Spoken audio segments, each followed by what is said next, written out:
Félicia, présidente de l'URPS PACA, de vous accueillir pour ce webinaire qui va tourner autour de la vaccination. Alors, un petit mot chacun sur nos expériences réciproques qu'on a eues dans nos URPS autour de ce sujet. Donc, c'est une mise en place qui s'est faite par les URPS à l'époque, la vaccination en officine.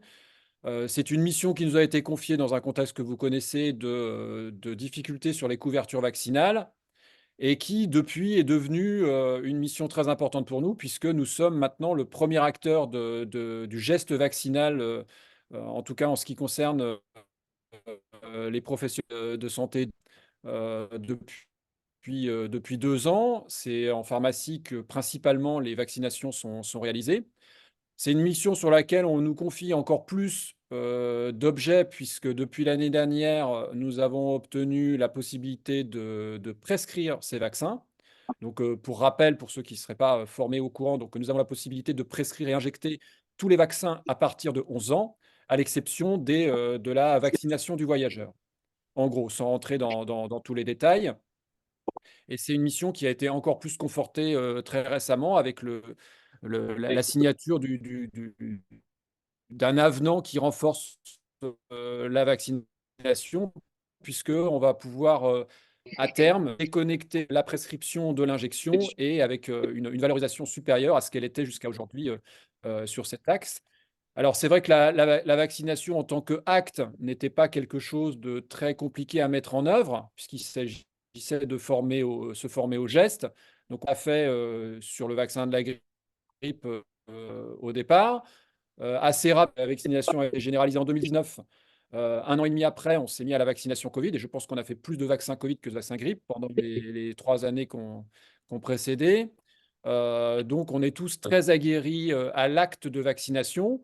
Maintenant, il faut passer à l'étape suivante qui est de pouvoir, j'ai envie de dire, recruter des patients éligibles à des vaccins, notamment les adultes, parce qu'à part les vaccinations saisonnières, il y a un gros déficit sur les couvertures vaccinales, avec parfois des difficultés de cible, puisque par exemple, pour des vaccins comme le pneumocoque, il y a un certain nombre de critères qui rentrent en jeu pour être éligible à cette vaccination.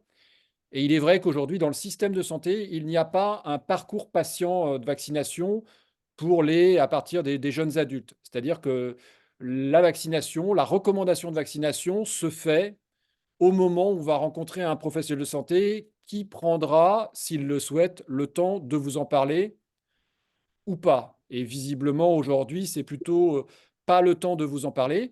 Donc, c'est aussi pour ça qu'on demande aux pharmaciens d'essayer de mettre en œuvre cette prescription des vaccinations, parce qu'on voit beaucoup de patients, on a une vision de ce qu'ils ont comme pathologie aujourd'hui, et que maintenant on a la possibilité de prescrire. Pour autant, ce n'est pas une mission qui est facile à mettre en œuvre, parce qu'on ne peut pas faire de la recommandation vaccinale ex nihilo. Il faut déjà être formé. Et puis, il faut une certaine organisation et une formation. Et donc, dans la formation, il y a une partie qui est non négligeable, dont on parlera aujourd'hui. C'est comment convaincre, alors c'est peut-être un terme que les usagers n'aiment pas trop, mais en fait, comment faire entrer les patients dans la recommandation vaccinale. Alors, en amont de ça,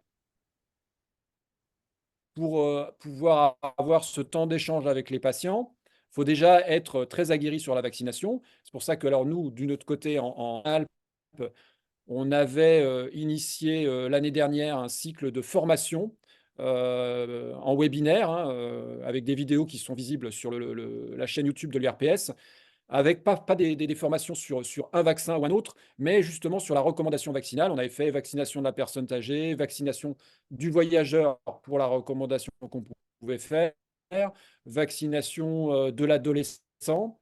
Donc, pour essayer d'aguerrir les pharmaciens à ce dossier très complexe qu'est la vaccination, et qui change un peu tous les ans, puisqu'il ne vous a pas échappé que depuis le mois d'avril, je crois, est sorti le nouveau calendrier vaccinal avec des nouvelles recommandations, avec des évolutions. Je pense notamment à la vaccination Zona qui s'est mise en place, enfin, qui est en train de se mettre en place, notamment les vaccinations contre la méningite qui ont aussi évolué.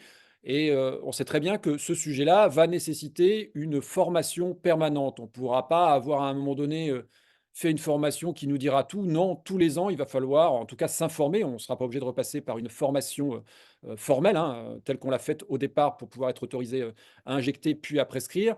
Pour autant, il va falloir continuer à informer et former les pharmaciens. Donc, c'est un peu ce qu'on propose à l'URPS Aura, qui est proposé aussi à l'URPS Parca et j'imagine bien évidemment par les autres URPS. Donc, avant de laisser la parole à mon amie Félicia, je vous propose aussi d'utiliser la zone de chat pour poser vos questions-réponses tout au long du déroulé de ce webinaire et on prendra un temps à la fin du webinaire pour répondre aux différentes questions. Félicia, si tu es prête, je te laisse la parole. Merci Olivier. Donc, à mon tour de remercier tous les partenaires de ce webinaire et tous les présents. Merci Olivier d'avoir été quand même en grande partie l'instigateur de ce webinaire et merci à Pierre Saunier qui représente le CRESPACA, le Centre de recherche de ressources. Voilà. De ressources en santé, hein, pour la santé en PACA. Et d'ailleurs, j'invite tout le monde à consulter le site du CRES parce qu'il y a un e-learning sur la vaccination qui est très, très bien fait. Donc, je voulais d'abord en préambule dire que effectivement, la vaccination, c'est quelque chose de nouveau à l'officine. C'est beaucoup de choses à la fois, puisqu'il y a à la fois un geste technique, il y a à la fois des connaissances, bien sûr, pharmacologiques, mais avant tout, il y a la relation avec le patient. Et aujourd'hui, on est là pour parler de cette approche motivationnelle cette approche motivationnelle, et je pense qu'elle a toute sa place à l'officine parce que c'est la relation pharmacien-patient qui, un peu comme il y a la relation médecin généraliste-patient, quand il y a un moment d'hésitation avec un patient, eh bien, il a besoin non pas de se retourner uniquement vers ChatGPT ou vers des forums, il a besoin d'avoir l'avis d'une personne de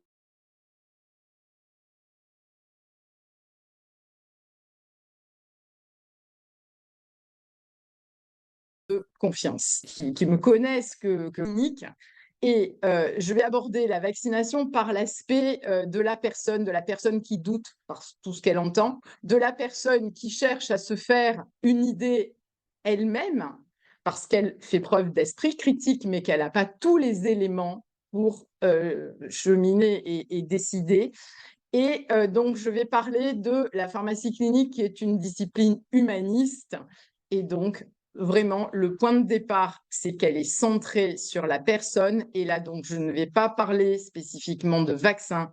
Je vais parler spécifiquement de la personne qui va recevoir le vaccin, de la personne qui va être en questionnement par rapport à ça et qui a une personne de confiance qu'elle connaît bien, qui est son pharmacien. Donc, du coup, aujourd'hui, cet entretien motivationnel, puisqu'on est là pour parler d'approche motivationnelle, cette approche motivationnelle, elle va pouvoir se faire à de multiples occasions à l'officine, puisqu'aujourd'hui, on a effectivement les bilans partagés de médication, on a aussi le bilan de prévention. Donc, on a pas mal d'occasions où on va pouvoir être à côté du patient qui a un dilemme, qui a une situation où il est ambivalent. Vous savez bien que quand on est ambivalent, eh bien, si on a quelqu'un qui nous accompagne pour, on va dire, réfléchir, pour non pas nous convaincre, mais nous aider, nous donner des éléments, répondre à nos questions, en fait, hein, nous dire où on peut rechercher, eh bien, c'est là le rôle du pharmacien, le rôle du professionnel de santé de confiance. On va être là, effectivement, quand il va falloir faire la différence entre le vrai du faux et quand aussi, puisque l'entretien motivationnel, ce n'est pas uniquement dans la vaccination, c'est aussi quand il faut changer de comportement, quand on a, vous savez, le bon génie et le mauvais génie qui nous tentent chacun et que, comme disait Annie Cordy, on voudrait bien, mais on ne peut point. Alors, du coup, l'idée, c'est bien de ne pas convaincre, mais d'accompagner. Donc, ça va être laisser la liberté de choix aux patients. Nous, on va être là pour répondre à des questions qu'il nous posera et pour éventuellement susciter chez lui des questions qui lui permettra de cheminer. Donc, on va respecter et favoriser l'autonomie. C'est ça, hein, la discipline humaniste. C'est pour ça que l'entretien motivationnel, ça fait partie de la pharmacie clinique. Et bien sûr, l'attitude motivationnelle dont Pierre nous parlera mieux, c'est d'essayer de comprendre, c'est pas de juger, et c'est de conjuguer les besoins de santé dont nous sommes les experts et l'expérience de la personne. Voilà qu'est-ce que c'est que cette approche motivationnelle. Et encore une fois, voilà pourquoi le pharmacien d'officine, le pharmacien, c'est un peu le voisin de tout le monde, hein. Voilà, c'est pour ça que c'est lui qui est, à mon avis, le plus apte à répondre à ces questions. Donc, par contre, l'esprit critique, c'est le problème, c'est le même problème qu'avec l'intelligence, hein. Tout le monde pense qu'il en est suffisamment bien pourvu et personne pense qu'il en manque, hein. Donc, du coup, pour bien avoir une bonne approche de l'esprit critique, eh bien, il faut procéder méthodiquement, il faut procéder scientifiquement. Donc, ça veut dire on va pas faire une discussion qui va pas avoir de trame. Il faut vraiment avoir une méthode qui va permettre l'examen attentif de toutes les croyances, de toutes les formes supposées de connaissances, d'identifier toutes les habitudes qui sont ancrées depuis longtemps et avec la personne avec qui on est en interaction, avec le soignant, le patient va pouvoir se demander dans quelle mesure les données qu'il possède sont suffisantes pour qu'il puisse trancher. Alors là, du coup, ça va permettre de faire la différence entre un fait et l'opinion, hein. La différence toute simple, c'est si je vous dis ici, j'ai chaud, il fait chaud dans cette salle, il fait chaud dans cette salle, c'est l'opinion d'une femme qui a plus de 55 ans, n'est-ce pas? Il fait 27 degrés, c'est un fait qui est noté sur le thermomètre. Donc ça permet aux patients rapidement de prendre la dimension entre un fait et une opinion. Et là, je vous ai rajouté la petite phrase de Paul Valéry, parce que j'ai vu que vous faisiez de la littérature aussi. Je me suis dit, je vais en faire. C'est quand le mensonge et la crédulité s'accouplent, ils engendrent l'opinion. Et Montaigne répondait bien avant à Paul Valéry que l'opinion, c'est la peste de l'homme.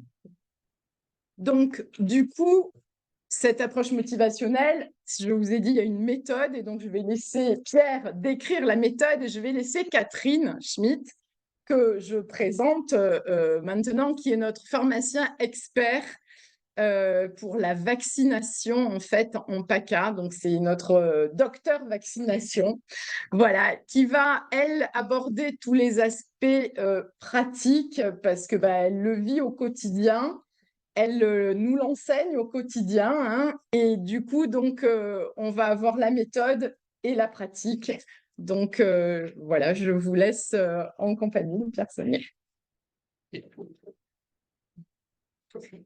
Alors, bonjour tout le monde. Du coup, je suis Pierre Saunier, pharmacien de formation, mais du coup, je travaille depuis plus de 10 ans maintenant au sein du Comité régional d'éducation pour la santé, où on est un centre de ressources en santé publique sur différentes thématiques pour les professionnels de santé, et notamment, on est assez investi sur la vaccination et dans le champ de l'éducation du patient aussi. Donc là, c'est un peu la rencontre entre ces deux champs qu'on vient présenter aujourd'hui.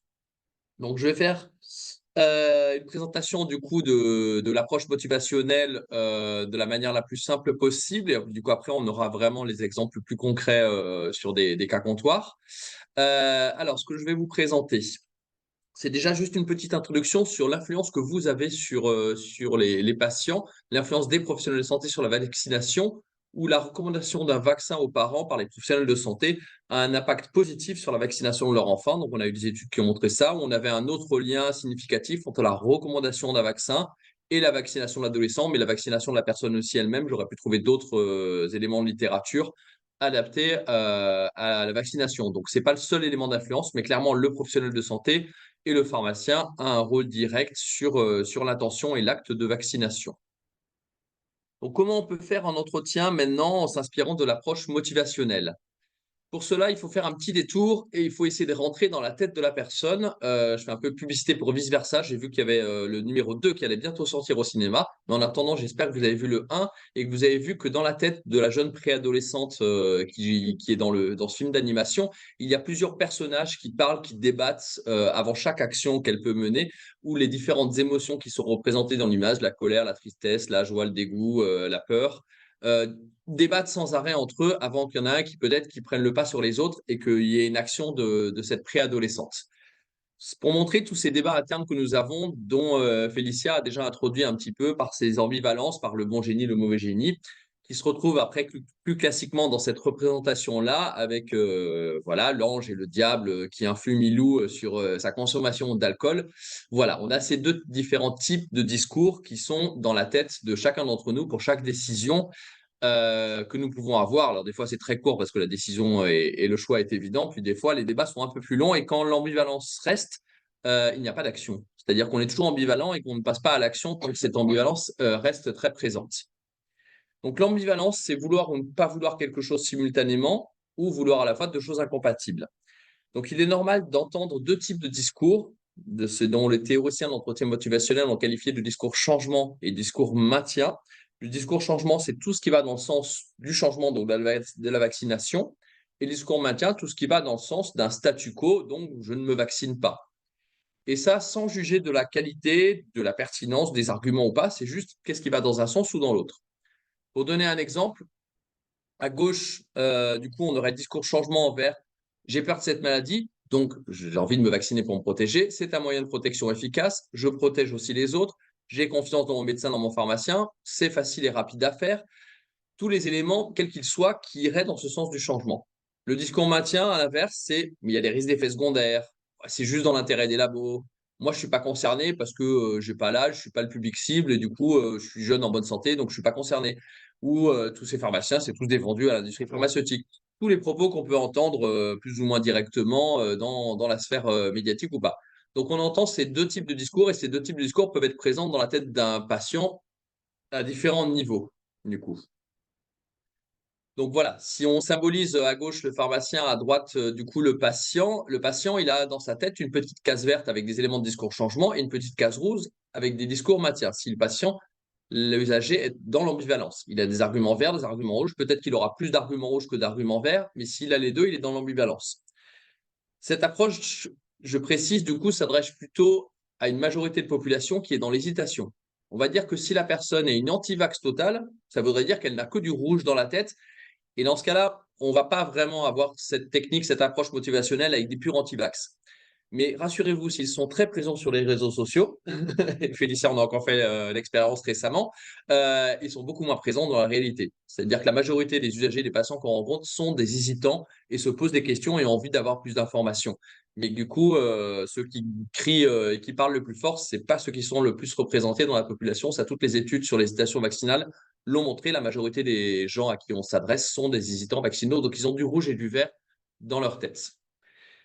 Qu'est-ce qu'on fait avec ce rouge et au vert? Si, en tant que professionnel de santé, on a le réflexe de commencer à argumenter pour la vaccination, ce qui est un réflexe normal, de donner des explications par rapport à ça, donc de dire vous devriez vous faire vacciner parce que ceci, parce que cela, ce qui est une posture assez naturelle d'un professionnel de santé, le risque, ça marche, c'est pas forcément toujours le cas, mais le risque, c'est que le patient reproduise le débat qu'il a dans sa tête entre rouge et vert, qu'il le reproduise à haute voix. Donc, il nous répond par des arguments rouges. Puisqu'on lui propose des arguments verts, spontanément, il va reproduire des arguments rouges et continuer le débat qu'il avait tout seul dans sa tête, qu'il va le continuer à haute voix avec son pharmacien.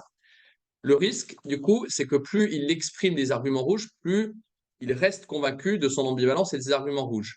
En gros, les études ont montré que plus le patient ou l'usager avait un discours dans un sens ou dans l'autre, plus il se convainquait lui-même, plus qu'il était convaincu par les arguments de la personne en face. Donc, l'idée, c'est comment on va faire pour que le patient exprime lui-même des arguments verts et que du coup, il arrive à se convaincre lui-même par ses propres arguments.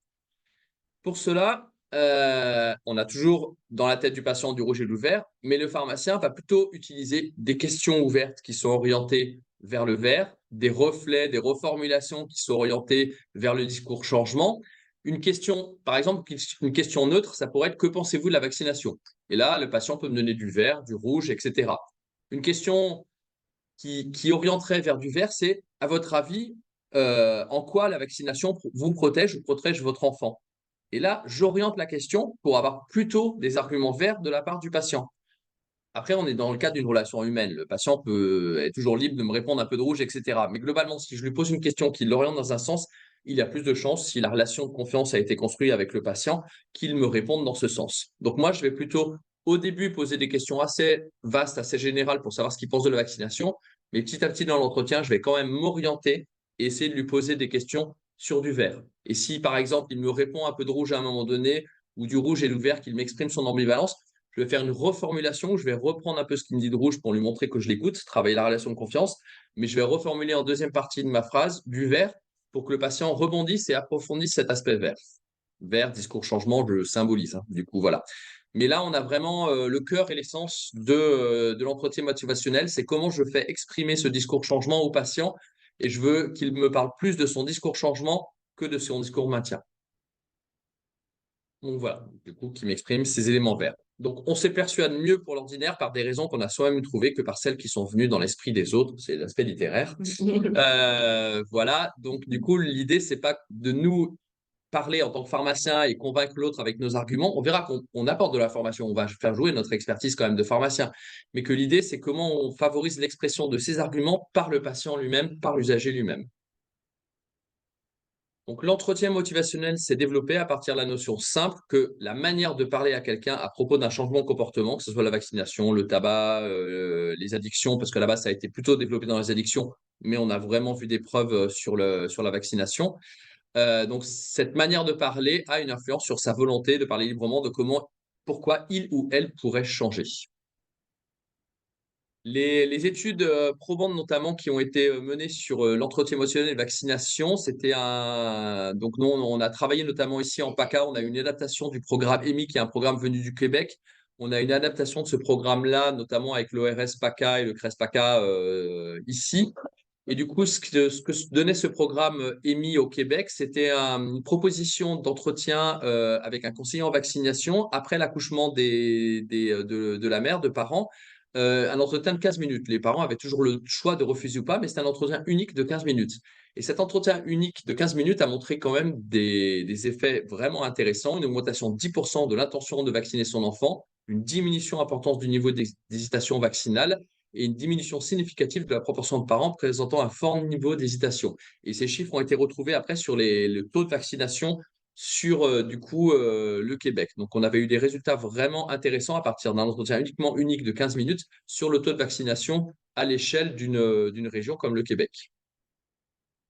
Donc comment faire un peu plus en pratique du coup pour avoir cette approche motivationnelle? C'est du coup engager la relation, favoriser la confiance de la relation, donc manifester de l'empathie aux préoccupations et aux inquiétudes, c'est-à-dire que quand le patient va nous exprimer des éléments de sa peur des effets secondaires, de sa peur de l'aluminium, de sa peur du côté de collusion qu'on peut avoir avec les labos, c'est accueillir et entendre ces éléments-là sans forcément les juger et les rejeter et les balayer d'un revers de main. On accueille, on écoute, on entend les inquiétudes. Souvent, du coup, les patients ont besoin d'exprimer ces inquiétudes-là pour voir qu'un professionnel de santé est capable de les entendre sans forcément se braquer, se vexer, et qu'on puisse les accueillir pour travailler cette relation de confiance, du coup. Et ensuite, favoriser l'expression, tout d'abord, des représentations du patient sur la vaccination. Au tout début, on peut poser des questions très ouvertes. Voilà, qu'est-ce que vous pensez de la vaccination? Qu'est-ce qu'on vous a dit sur ce vaccin? Et éviter le réflexe correcteur. Ce qu'on appelle réflexe de correcteur, c'est mais non, mais vous devez le faire, mais il faut le faire. De toute façon, vous n'avez pas le choix. Vous devez faire vacciner. C'est une question vraiment de santé hyper importante. Évitons le côté du coup donneur de leçons un petit peu là-dessus. Pardon. Voilà, donc travailler cette relation de confiance et cette empathie au départ, l'idée c'est que même si le patient n'est pas tout à fait d'accord avec vous, si on a travaillé cette relation de confiance, il aura envie de revenir vous voir dans la pharmacie. L'idée, c'est pas de casser cette relation et qu'il ait plus envie de venir dans la pharmacie. Donc, on garde cette relation. Ensuite, on pose des questions, à la fois questions ouvertes et reformulations, dans 2 domaines. L'importance qu'il accorde à la vaccination, c'est à quel point c'est important pour lui de se faire vacciner. Donc là, on essaie les arguments, les raisons de se faire vacciner, mais aussi sur le champ de la confiance. Quelle confiance il a à la fois en vous, dans le pharmacien, et à la fois la confiance qu'il a dans la vaccination, dans les adjuvants, dans le protocole de vaccination. On peut explorer ces 2 dimensions. Voilà. En quoi est-ce important pour lui de se faire vacciner?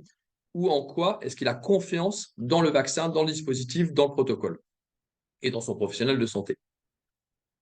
Troisièmement, c'est du coup des exemples de questions sur l'importance et la confiance. Par exemple, pour solliciter quels seraient les bénéfices de la vaccination. Des questions orientées, toujours pareil, vers le discours changement, vers la partie verte. Si vous deviez un jour vous faire vacciner, quelles en seraient les raisons? N'hésitez pas à utiliser le conditionnel. Le conditionnel est très pratique parce que c'est pas quand vous allez vous faire vacciner demain, c'est peut-être un jour vous allez vous faire vacciner, quels seraient les bénéfices? Ça permet à la personne de se projeter sur l'acte de vaccination sans avoir trop de pression. Donc c'est intéressant, le conditionnel, les réponses sont les mêmes, mais le conditionnel permet de mettre moins la pression sur le patient. Pourquoi la vaccination est importante? Quelles seraient les conséquences de ne pas vous faire vacciner, vous ou vos enfants? On peut aller sur le côté négatif de ne pas se faire vacciner aussi. Et sur la confiance, on pourrait avoir qu'est-ce qui pourrait vous donner confiance dans la vaccination? Quelles sont les informations dont vous auriez besoin pour vous faire ce vaccin en sécurité? Essayez de travailler sur cette dimension-là aussi. Voilà quelques exemples de conscience pour essayer d'explorer ces 2 champs. Et puis, si on lui demande quels sont ses besoins d'information, c'est qu'à un moment donné, on va vouloir lui transmettre des informations et jouer de notre expertise scientifique pour transmettre des informations. Dans ce cas-là, il y a un petit moyen mémotechnique qui augmente la qualité pédagogique et éducative de vos propos et le fait que le patient puisse les retenir et se les approprier. C'est ce qu'on appelle le DFD. Demandez ce que le patient se connaît déjà. Si le patient a des doutes sur l'adjuvant, avant de lui expliquer ce que c'est l'adjuvant, dire « mais vous en savez quoi de l'adjuvant ?» Le patient va répondre avec des connaissances pertinentes puis des connaissances erronées. On accueille ces 2 connaissances et puis on va lui fournir de l'information. Est-ce que vous permettez que je complète votre information? Je lui fournis cette information en évitant l'argumentation de donc vous devez vous faire vacciner. Juste, je lui fournis de l'information. L'idée, c'est que si j'ai été à l'écoute du patient, le patient va être un peu plus à mon écoute. C'est un phénomène de réciprocité simple. Je prends le temps de l'écouter. A priori, il prend le temps de m'écouter aussi. Donc, je fournis cette information et ensuite, j'essaie de lui redonner la parole. Là, je viens de vous expliquer ce que c'est un adjuvant. Est-ce que j'ai été vraiment clair? Qu'est-ce que vous en retenez de ce que je vous ai dit? On redonne la parole au patient pour qu'il le digère, qu'il se l'approprie et qu'il le reformule avec ses propres mots. Et ça permet de l'intégration des informations. Donc voilà, cette petite technique DFD, c'est quand vous voulez donner un conseil ou une information sur la vaccination, essayez de penser à ce petit temps. Ça prend presque un peu plus de temps que juste délivrer l'information, mais clairement, en termes de qualité pédagogique et de mémorisation de l'information par le patient, il n'y a pas photo, c'est beaucoup plus efficace de procéder comme ça. La résistance qu'on peut avoir quand les gens commencent à être un peu plus négatifs et un peu en opposition face aux propos du pharmacien ou au pharmacien lui-même. Dans l'entretien motivationnel, on parlera plutôt de dissonance dans la relation. Quelque chose commence à moins bien se passer dans la relation.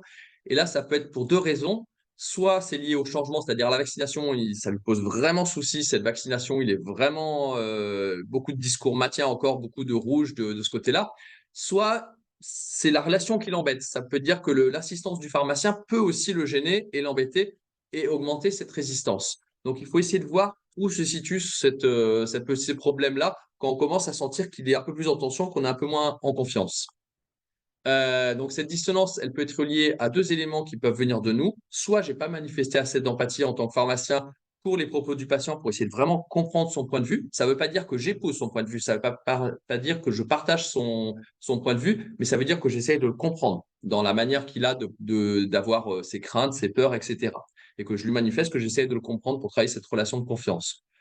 Soit c'est l'autonomie et c'est le moment où j'ai peut-être pas suffisamment respecté son autonomie, où j'ai commencé à lui refaire un peu le réflexe correcteur en disant mais non, mais c'est vraiment important, vous devez le faire, mais vous allez mettre vos enfants en danger ou etc. Rappelez que c'est lui qui décide de toute façon à la fin quand il quitte la pharmacie, c'est lui qui prend le choix ou pas de se faire vacciner. Donc lui rappeler cette liberté. En fait, ça fait juste redescendre la pression. Et si le patient redescend en pression, il est plus capable de vous écouter. Donc c'est diminuer cette pression un petit peu sur le patient pour qu'il soit plus à l'aise dans l'entretien. Donc voilà, si on sent que la relation se tend, ça peut être intéressant d'analyser est-ce que c'est un problème d'empathie ou d'autonomie. D'ailleurs, ces deux éléments-là sont aussi vrais dans vos relations interpersonnelles. Je vous invite à réfléchir à ça. Ça marche aussi dans toutes vos relations amicales, familiales, etc. Voilà. Et je remercie d'ailleurs Patrick Bertium, formateur, qui m'a beaucoup éveillé à ces éléments-là. Voilà. Et c'est ces deux attitudes, il y a eu pas mal d'entretiens qui ont été analysés, c'est ces deux attitudes chez le soignant qui augmentent la probabilité du changement chez le patient. Donc c'est intéressant de se dire, est-ce que je fais suffisamment preuve d'empathie? Est-ce que je laisse de l'autonomie au patient? C'est aussi ce que disait Félicia en introduction sur l'autonomie, hein. Voilà. Et à un moment donné, peut-être qu'il va falloir faire un choix sur est-ce que je continue à insister sur la vaccination ou est-ce que j'arrête d'insister parce que je pense que ça en train de tendre le patient et que peut-être je vais plus axer mon travail sur on va essayer de garder une relation de confiance parce que le but, c'est peut-être pas de le convaincre aujourd'hui, c'est qu'il revienne me voir et qu'il ait envie de revenir me voir pour en parler de ce sujet-là ou d'un autre sujet. Donc peut-être qu'à un moment donné, je vais un peu diminuer mon propos sur la vaccination pour essayer de conserver cette relation de confiance et de me dire que le patient, le jour où il a une question, un problème, une autre ambivalence, il aura quand même envie de revenir en parler au pharmacien parce qu'il sait qu'il sera bien accueilli et qu'il sera accueilli sans jugement. Donc voilà, peut-être à un moment donné, on ne pourra pas mener les deux objectifs de front avec certaines personnes. Voilà un petit peu tous les propos d'introduction que je voulais vous présenter sur l'entretien motivationnel.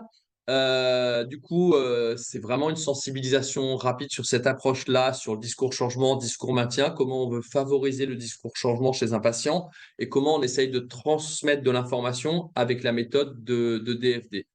Donc, après, si vous voulez aller plus loin, il y a d'autres vidéos sur Internet que vous pouvez trouver sur l'entretien motivationnel.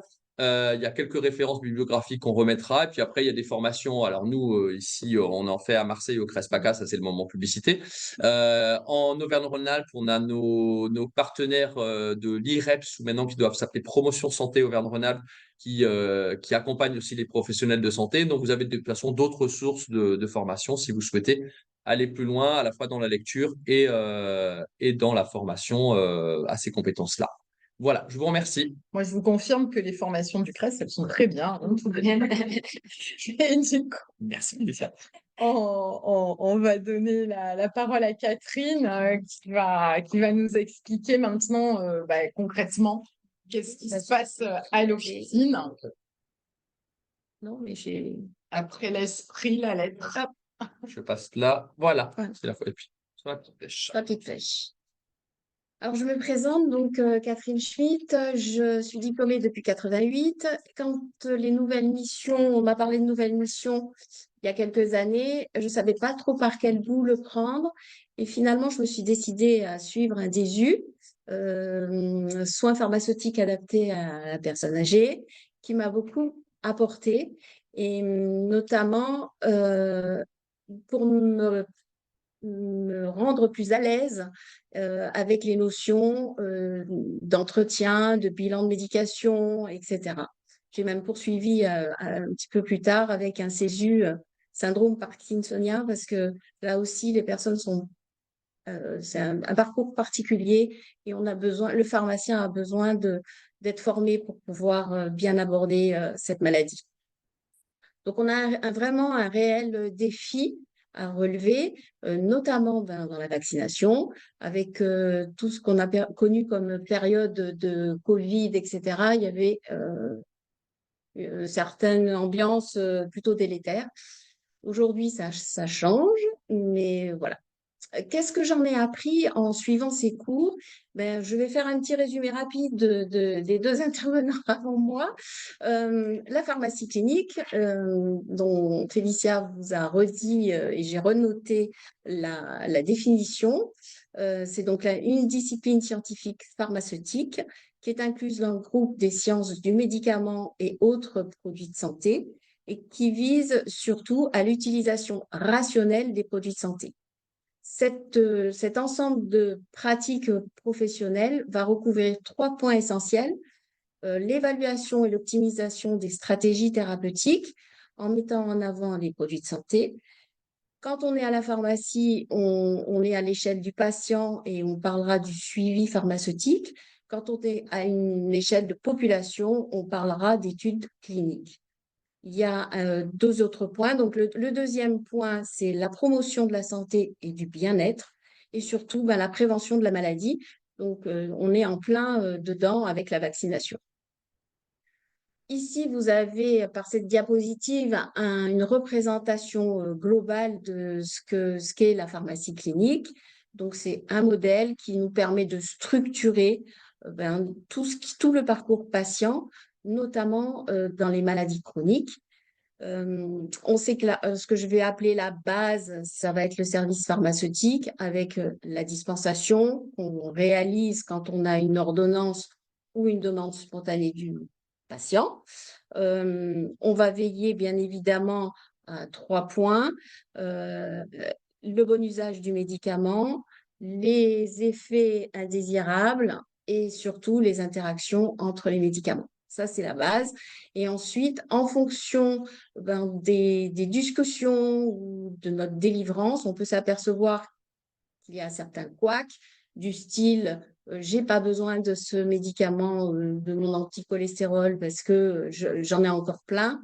Bon, on peut déceler un problème d'observance et à ce moment-là, on peut passer à l'étape supérieure avec le soin pharmaceutique et notamment les entretiens et enclencher les bilans de médication, etc. Et là, utiliser l'entretien motivationnel pendant qu'on fait le recueil d'informations. Alors, pour en revenir à la vaccination, aujourd'hui, on a un temps rémunéré qui va englober l'acte, l'administration, la dispensation. En ce qui concerne l'entretien motivationnel, s'il n'y a rien du tout de financé, à mon sens, c'est quand même important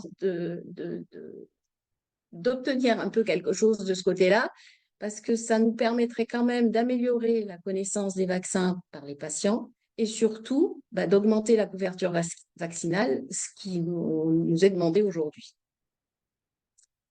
Alors, l'entretien motivationnel, en résumé par rapport à tout ce qui a été dit, c'est vraiment une valeur ajoutée dans la relation pharmacien-patient. Il y a une dimension humaine indéniable. Là, le patient, on apprend à le connaître, il va se raconter. Et ça, vraiment, ça demande un peu de temps, mais ça aide à la préparation au changement du comportement. On avait remis nous deux. On a les mêmes références. On a les mêmes références en ce qui concerne l'entretien motivationnel. Donc, voilà. Par expérience, à partir du moment où j'ai mis en place les bilans, pendant 20 ans, j'étais le pharmacien, voilà. À partir du moment où j'ai mis en place ces bilans, je suis devenue docteur. Donc, ça a été quelque chose pour moi, vraiment une révélation. Alors, quand on est au comptoir, d'un point de vue pratique, au niveau de la vaccination, les points clés, c'est la communication. La communication, elle commence par l'affichage. Je vous ai remis des exemples. Donc, la CPAM qui nous a fourni à un moment donné des posters un peu Vitrofani qui sont installés d'ailleurs à la pharmacie.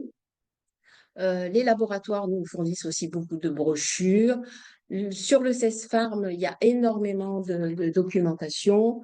Et enfin, il faut également, je pense, animer ce point-là pour pouvoir parler vaccination. Donc, on va être pratique, vraiment pratique. À la pharmacie, on a posé sur tous les comptoirs la frise du calendrier vaccinal. Pendant qu'on va chercher les médicaments, les gens, ils sont nez à nez avec cette frise, ce qui fait que ça nous permet de voir si la personne est intéressée ou pas, parce que finalement, le plus compliqué, c'est comment on recrute, comment on aborde le sujet. C'est arriver comme ça à brûle-pourpoint et dire qu'est-ce que vous pensez de la vaccination, c'est pas toujours facile. Finalement, avec cette frise, on enclenche naturellement la conversation là-dessus, pour les personnes intéressées, bien sûr. Après, on a eu des sacs qui ont été réalisés. Je vais vous les montrer parce que c'est juste la diapo suivante. Des sacs qui ont été créés pour la semaine européenne de vaccination. on les a voulu un peu punchy avec un slogan où j'en suis dans mes vaccins d'un côté et de l'autre côté, on avait la frise et qui disait il m'en manque un, tu rappliques, je pique. Voilà, donc ça, à la pharmacie, on a utilisé ces sacs principalement pour une certaine tranche d'âge, c'est-à-dire les 25 ans.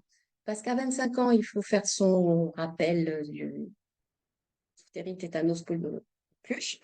Et du coup, ça nous permettait, c'était un moyen d'aborder la discussion de façon ludique. Voilà. Et bien souvent, on a réussi à en vacciner. Et puis c'est ça qui sont quand même bravo Catherine, parce que vraiment ils sont très chouettes. Voilà, donc Vraiment. on a utilisé ces sacs comme ça, nous comme ça, après dans d'autres pharmacies peut-être autrement.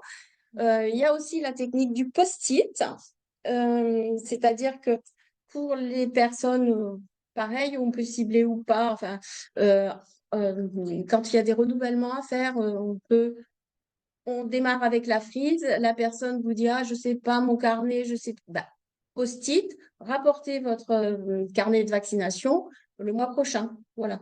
Et ça fait un rappel, on met une petite graine, voilà. Ensuite, la communication, elle doit se faire aussi au niveau de l'équipe. Elle est primordiale. Il faut que l'équipe ait le même discours. Et surtout, on a plusieurs façons de faire. Soit on ratisse large, comme la frise peut nous le permettre de faire. Soit on cible un profil de patient, comme je vous avais dit, on avait ciblé les 25 ans. Mais aussi, on peut cibler des profils diabétiques. Il faut un peu aussi se caler par rapport aux soins, au parcours qui existe dans les CPTS et on peut surfer aussi là-dessus. En tous les cas, toujours recommander la vaccination, bien évidemment. L'équipe doit être formée si vous sentez que ça bat de l'aile ou voilà. Il faut gérer les rendez-vous et les stocks. Ça, c'est un peu ballot d'avoir quelqu'un qui vous dit ah ben je vais me vacciner et puis il n'y a plus de vaccin. Voilà, ça nous est arrivé une fois, donc c'est pour ça que je l'ai dit. Et puis surtout, avoir des brochures à disposition. Et notamment, pas avoir à chercher, pas avoir à hésiter. Avoir une position aussi où on est sûr de soi. Donc, quand on passe du côté pharmacien, il va y avoir répondre aux obligations du cahier des charges, mais ça me semble évident. Et quand je vous disais ne pas hésiter et avoir les choses à portée de main, c'est notamment pour prescrire le vaccin, il faut utiliser le modèle qu'on trouve sur Amélie Pro. Il ne faut pas aller le chercher. Nous, on l'a carrément sur le bureau des ordinateurs et on arrive à le ressortir comme ça rapidement. Et on en profite, on va le faire quand il est chaud. On administre bien sûr le vaccin. Et la dernière étape qui est très importante, et en discutant avec les médecins, leur souci, on va dire entre guillemets, c'est que l'enregistrement de la vaccination ne soit pas bien fait. Donc j'insiste, mais je pense qu'aujourd'hui en plus nos LGO nous permettent vraiment de le faire en automatique. Remplissez encore les carnets de vaccination parce qu'il y a des personnes qui fonctionnent avec ça. Et profitez-en aussi pour ouvrir mon espace santé qui permet de tout retrouver. Je ne sais pas si après ça nous dit c'est le moment de faire votre appel, ça serait vraiment top. Bon. Les choses s'installent petit à petit en tous les cas. En ce moment, il envoie des messages sur vous pouvez réaliser votre bilan de prévention. Ah, voilà. Dans lequel on peut parler vaccination. C'est ça. Si on en revient à l'entretien motivationnel, il y a quand même des étapes qu'on peut appliquer à la vaccination, même si ça se passe au comptoir et que ça se fait assez rapidement. On ne va pas passer un quart d'heure non plus à parler de vaccination. Donc, la frise, j'en reviens à ça parce que c'est le système qui a le mieux marché chez nous. La frise, ça permet l'engagement, ça suscite la réflexion. les gens vous posent des questions, regardent, ah ben là, moi, où j'en suis, voilà. Ensuite, il y a l'étape de la focalisation. Ben, il faut arriver à avoir le carnet de santé. Le post-it, ça peut être aussi un moyen. Ça, en tous les cas, on aide à réfléchir, on met une petite graine et finalement, souvent, nous, assez souvent, on arrive à vacciner. Après, il faut peut-être cibler. Chacun fait aussi en fonction de son feeling. Et là, je vous ai mis des exemples de tout ce qui existe, enfin tout, une liste un peu fournie, mais il n'y a peut-être pas tout, hein. Ce qu'on peut retrouver comme aide pour pouvoir afficher et discuter de vaccination. Donc, on peut retrouver tout ce qui est institutionnel. Il y a une chose aussi intéressante que je ne connaissais pas particulièrement, c'était santébd.org qui a fait des BD sur la vaccination qui sont pas mal faites. La CPAM, l'ARS, le CRES, bien sûr, qui non seulement forme, mais aussi continue. Dernièrement, c'était sur la rougeole. Enfin, il y a des cycles. Oui, puis on anime toujours du coup des événements autour de la semaine de la vaccination et de Voilà. l'information là-dessus, des webinaires ou d'autres types d'infos. En plus, il faut vraiment continuer à se former puisque ça change tout. Souvent, avril, il y a eu des modifications, voilà. On ne peut pas rester sur nos acquis, c'est pas possible. Le ministère de la Santé fait aussi des choses, la Santé publique France, l'ANSM, le Conseil de l'ordre des pharmaciens. Il y a des badges qui ont été faits par Sanofi qu'on peut mettre pendant la semaine européenne de vaccination, par exemple. Mais les laboratoires comme MSD, Moderna, Pfizer, tous sont des affiches qui vous permettent de mettre en avant la vaccination. Et le CESFAM, bien sûr, qui a un grand nombre de thèmes, dont la vaccination. Alors, en résumé, les automatismes pour pouvoir parler facilement de vaccination, c'est systématiquement à faire lors d'un bilan de médication partagée, lors des entretiens femmes enceintes, lors des bilans de prévention, lorsqu'on fait bien sûr la vaccination de la grippe, parce qu'on peut faire des co-administrations, et puis surfer sur la vague des campagnes qui sont dans les médias pour pouvoir remettre une couche sur la vaccination. Alors, au comptoir, je vous ai essayé de répertorier les quelques phrases qu'on peut avoir et les réponses qu'on peut donner, mais rapidement, bien sûr. Là encore, on n'est pas dans une démarche d'entretien motivationnel pur et dur. On pioche des éléments qui peuvent nous aider à bien cibler les patients sans les froisser, je dirais. Voilà. Donc, avec cette raison, il regarde et il vous dit oh, j'hésite, moi je ne veux pas me faire vacciner de toute façon. La réponse c'est je comprends que vous ayez des réserves sur la vaccination. Pouvez-vous me dire un peu plus sur ce qui vous inquiète par rapport à ce sujet? J'ai entendu dire que ça peut avoir des effets secondaires graves. Là aussi, on va écouter et répondre de façon toujours en allant dans le sens du patient, je dirais. C'est vrai que, comme tout médicament, les vaccins peuvent avoir des effets secondaires. La plupart sont légers et temporaires, comme une douleur au bras. Mais je comprends que ça puisse être inquiétant pour vous. Qu'est-ce qui vous aiderait à vous sentir plus en confiance à propos de la vaccination? Après, on peut avoir aussi, ce n'est pas efficace. Je comprends que vous posiez cette question sur l'efficacité des vaccins, mais que savez-vous déjà sur leur efficacité?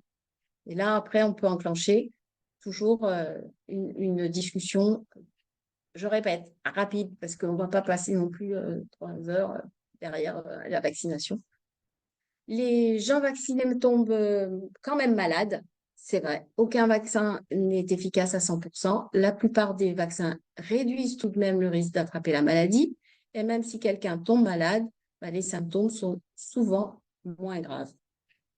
On clôture avec, vous pourrez revenir vers nous ou votre médecin si vous avez d'autres questions par rapport à la vaccination. Et nous, comme notre frise, elle reste H24, H et H maintenant tout le temps. Donc, ils y ont droit à chaque fois. On peut aussi avoir, je ne sais pas ce qu'il y a dedans. Alors, beaucoup de gens se demandent ce que contiennent les vaccins. Quels sont vos principaux soucis par rapport aux ingrédients? J'ai peur qu'il y ait des choses dangereuses et je suis allergique. Les vaccins sont hyper contrôlés. Ils contiennent des ingrédients qui sont là pour aider à créer une réponse immunitaire. Ces composants sont utilisés pour leur sécurité et leur efficacité. J'ai ici un document et là, on trouve pléthore de documents. Il faut prendre des documents avec lesquels on est à l'aise. Et bien sûr, le proposer aux patients. Donc, en résumé, on aura une écoute active où on respecte les préoccupations du patient, on délivrera une information équilibrée sans minimiser les inquiétudes, toujours avec une attitude d'empathie. On valide les sentiments et les inquiétudes du patient. Et la règle d'or, c'est vraiment les questions ouvertes. Pour quelle raison? Comment? De quelle façon? Qu'est-ce que? Et automatiquement, le patient va s'exprimer et on pourra enclencher la discussion. Voilà. Merci. Alors, Merci, Catherine. merci Catherine. Je voulais juste rajouter quelque chose parce que bon, on voit bien que pour faire tout ça, il faut du temps au sein de l'officine. Et c'est vrai que, comme on l'a dit, il n'y a pas vraiment de parcours vaccinal pour les personnes adultes. Alors, au-delà des éléments de langage qui ont été donnés aujourd'hui, c'est de pouvoir voir comment peut mettre une organisation pour faire ça. Alors, il y a eu un petit mot sur le bilan de prévention. Alors, il est compliqué de faire de ce bilan de prévention l'alpha et l'oméga du parcours vaccinal de l'adulte. Déjà pour une simple raison, c'est qu'il est alors pas très bien écrit. J'ai eu déjà l'occasion de le dire plusieurs fois à l'ARS quand ils nous ont présenté ça. Par exemple, il y a la question sur la vaccination est très simple. Le patient doit remplir un questionnaire dans lequel il doit répondre à la question: êtes-vous à jour de vos vaccins? Donc forcément, ce n'est pas une question qu'on peut poser à un patient parce que est-ce que lui, il sait quelles sont les recommandations vaccinales qui s'appliquent à lui-même? Donc on lui demande de répondre à une question pour laquelle il n'a pas les éléments pour dire s'il est oui ou non. Donc forcément, on va pas, quand on va dérouler ce bilan de prévention avec tous les items qui sont dedans, hein, entre le tabac, la sédentarité, etc., etc. Alors sauf ceux qui ont vraiment du temps et du temps et du temps pour tout faire, mais ça peut être l'idée de pouvoir proposer un second temps pour parler de ces questions spécifiques de vaccination. Et alors, Félicia, tu voulais que je fasse le propos politique. Effectivement, je trouve que parmi tous les entretiens qu'on a mis en place en pharmacie depuis très longtemps, entre les AVK, l'asthme, les anticancéreux oraux, etc., je pense que l'entretien vaccinal aurait eu toute sa place et peut-être plus tôt que pour l'instant pas du tout, puisqu'il n'y en a pas. Et je souhaite, et on va militer d'ailleurs un peu, nous, de notre côté, je parle au niveau de l'URPS, on va tenter, enfin on va tenter, non, on est en train de mettre en place un projet qui devrait démarrer là au mois de septembre, justement d'entretien vaccinal, avec une partie qui sera sur ce qui a été présenté aujourd'hui. Alors, entretien motivationnel, mise à jour du calendrier vaccinal pour les gens, etc., avec un temps dédié. Donc, en fait, en gros, une consultation vaccinale. Et on voudrait montrer quand même que, en fait, ça ne peut passer que par ce genre d'éléments qui soient mis en place en pharmacie, c'est-à-dire de pouvoir avoir ce type d'entretien très formel dans lequel on met à jour le calendrier vaccinal des vaccins, c'est-à-dire uniquement le carnet de santé, de regarder ce qu'il a, parce qu'il faut quand même analyser. C'est quand même compliqué. Alors, il y a la conviction de vaccination dont on a parlé aujourd'hui, c'est-à-dire on peut avoir une idée, par exemple, sur la vaccination pneumocoque. Bon, vous êtes diabétique et asthmatique. Bon, vous dites, est-ce que vous avez déjà été vacciné contre le pneumocoque? Non. Bon, alors là, on peut entamer sur cette vaccination-là. Mais si on veut regarder quelle est la recommandation vaccinale qui s'applique pour une personne de 62 ans, qui est polymédiquée, qui a ci, etc., qui exerce telle profession, bon, c'est pas simple. Il faut quand même se poser et puis essayer de discuter, d'analyser tout ça. Et ben, en fait, nous, on va essayer de le faire là, pendant 6 mois. Là, on s'est entouré d'infectiologues pour nous accompagner dans la rédaction de ce projet-là, d'un cabinet d'évaluation pour pouvoir travailler, comme on l'avait fait à l'époque de la mise en place de la vaccination, sur l'évaluation de l'impact d'un entretien de vaccination, hein, sur l'amélioration de la couverture vaccinale des patients. Je ne pense pas qu'on puisse arriver à faire autrement pour bien prendre en charge ce dossier de la vaccination de A jusqu'à Z. Ce qui a été présenté aujourd'hui permet d'avoir des éléments de langage. Effectivement, comme Catherine l'a dit, il faut se former en permanence à la vaccination. Ça change très régulièrement. Les recommandations évoluent, donc il faut être très à l'aise avec la vaccination en général. Ce n'est pas que le vaccin, c'est la vaccination. Les éléments de langage qui viennent d'être mis, c'est vrai qu'il faut se préparer et préparer l'équipe à des questions. Effectivement, oui, il y a des produits dangereux, comment je réponds, etc. Et d'une manière avec un élément de langage qui soit pas trop descendant, mais qui soit sur l'échange avec une communication la plus factuelle par rapport à ça. Donc voilà, c'est ce que je voulais rajouter, c'est qu'effectivement, le prochain travail sera peut-être de mettre en place ce temps dédié à l'officine qui, bien évidemment, doit être conventionnel et j'entends par là rémunéré. Oui, je suis d'ailleurs partante pour un projet inter-URPS pour la semaine de la vaccination de 2025 avec le CRES, avec l'IREPS, c'est ça?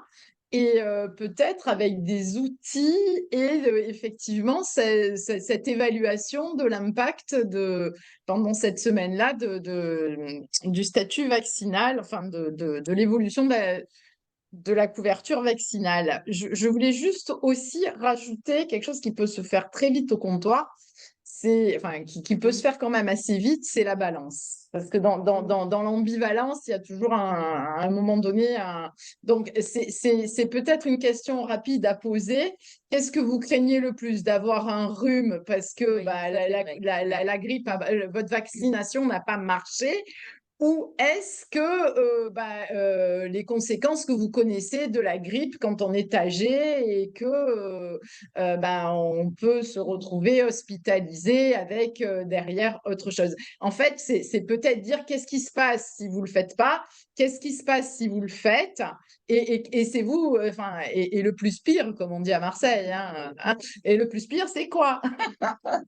Ouais, non, mais en fait, non, mais t'as raison, Félicia, parce que je crois qu'on a jusqu'à aujourd'hui, on a beaucoup trop parlé de la vaccination par rapport à la maladie contre laquelle protège le vaccin.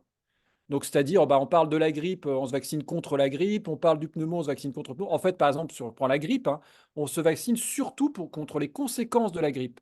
Comment ça affecte des pathologies déjà existantes, les faits Oui. de décompensation.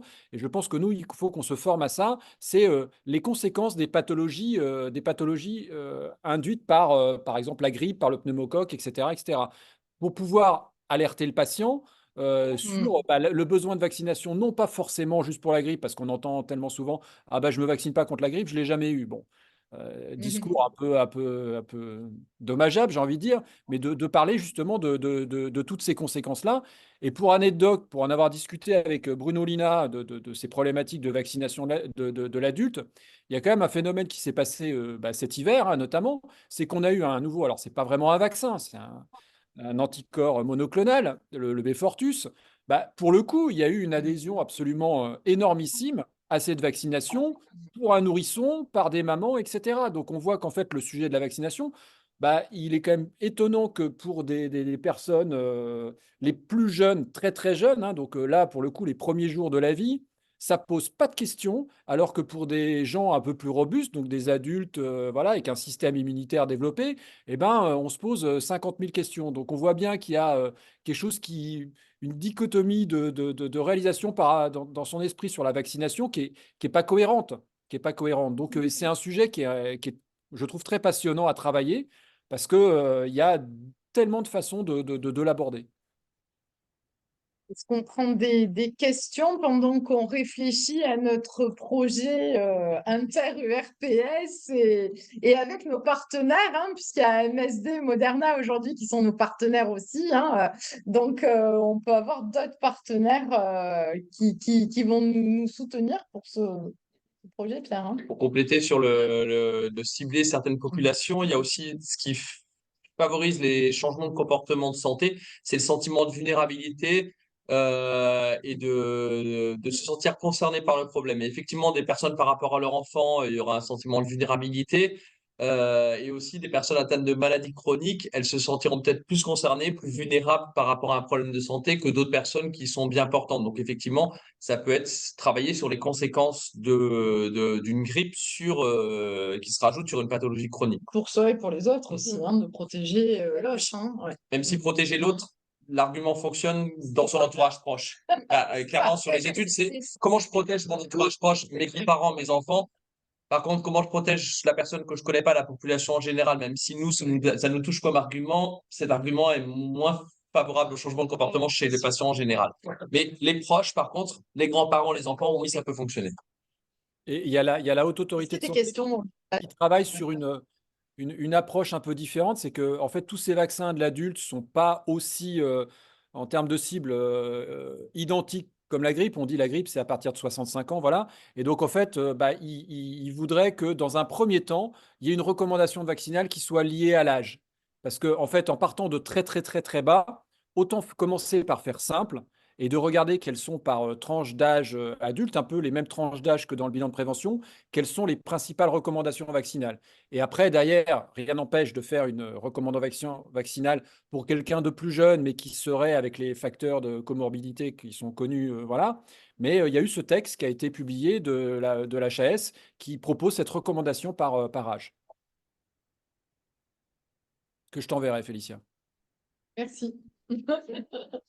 Merci beaucoup. Du coup, est-ce qu'on a tenu le temps? Ouais. On a tenu le timing. On a tenu parfaitement le temps. Dommage qu'on n'ait pas de questions. C'est Catherine et j'ai oublié votre prénom, était parfait. Pierre. Et Pierre, pardon. Ouais, je confirme, ils le sont. Et tous les deux en plus. Tout à fait. Ouais. Je te laisse faire la C'est toi qui nous conclusion. Ah ouais. Comment? Je te laisse conclure, vu que j'ai fait Tu me l'introduction. laisses conclure? Bah écoute, oui, bah du coup, merci à tous les partenaires. Merci Olivier, parce que du coup, on a du pain sur la planche. Et donc, du coup, je pense qu'effectivement, c'est une bonne idée voilà, qu'on puisse conjuguer nos expériences du RPS, c'est vrai, nous un peu plus l'entretien motivationnel, toi, la vaccination à grande échelle sur un territoire, parce que tu as été le précurseur de la vaccination en France, et nous, on a été un petit peu les précurseurs avec le tabac de l'entretien motivationnel. Donc, je pense que voilà, l'idée, c'est vraiment de prendre notre place dans les parcours des patients, qu'on soit valorisé effectivement pour tout le travail qu'on fait et de saisir que cet entretien motivationnel, c'est une relation de confiance entre deux personnes et que bah, aujourd'hui, le pharmacien, il est quand même très, très bien placé, même si ce n'est pas le seul. Effectivement, c'est un des acteurs qui est très bien placé pour pouvoir accompagner le patient dans des comportements bénéfiques pour sa santé. Je resterai sur le patient. Voilà. Bon, bah, je vous remercie à tous alors. Merci. à tous. Et bon après-midi. Et bon après-midi, bon Ouais. courage. Bon après-midi. Merci. Au revoir.